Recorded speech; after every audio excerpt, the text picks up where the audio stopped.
একটুখানিকে তো আমি अभी কিছু কইনি তোমাদেরকে, এখনো কেকে যাচ্ছি আমরা না।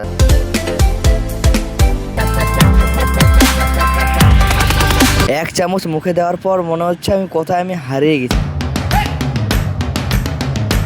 হ্যালো জাপানি বন্ধুরা, আজকে আমি যাচ্ছি জেতপুরে। অনেকদিন থেকে প্ল্যান করছিলাম জেতপুরে যাব, তা দিনটা চলে এসেছে আজকে।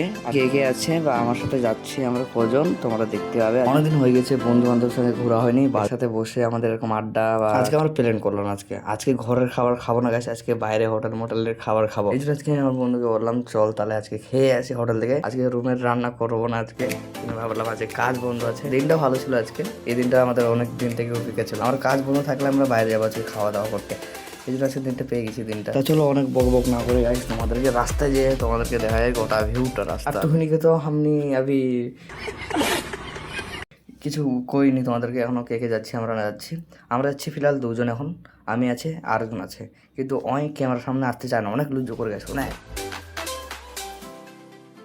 বসে পড়লাম এখন অটোতে। আমাদের রুম থেকে বেশি দূর না স্ট্যান্ডটা, গাড়ি স্ট্যান্ড কাছেই, এই জন্য আমাদের গাড়ি পাতে আমাদের লেট হয় না। এখন বাজে 12টা গেছে, দেখো রাস্তা পুরোই খালি।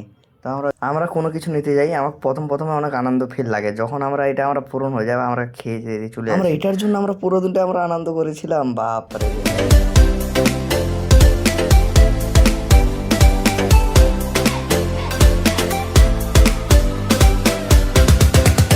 হে গাইস, অনেকক্ষণ জার্নি করার পর ফাইনালি আমরা এই লোকেশনে চলে এসেছি গাইস। কোথায় আমাদের নামার যাওয়া মাত্র দাদা আমাদের হাতে মেনু কার্ড ধরিয়ে দিয়েছে। তা আজকে গাইস খাবারের নাম তোমাদেরকে বলে দিই, আমরা কি অর্ডার করলাম। আমরা মেনুতে আমরা করলাম মঞ্চুরিয়াম। তোমরা খাবার দেখতে যাবে, আর এই খাবারটা আমার অনেক ফেভারিট খাবার এটা।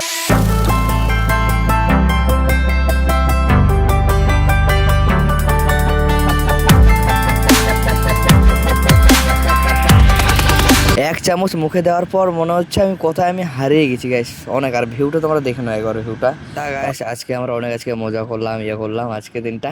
আর খাবারটা অনেক সুস্বাদু খাবার ছিল, অনেক মনে করো খাবারটা আমার ফেভারিট। আমি যবার যাই আমি মনে তবার আমি খাই, অনেক ভালো লাগে আমার। তা আমরা চলে এসেছি রুমে। তা আজকের ব্লগটা এখানে বন্ধ করলাম।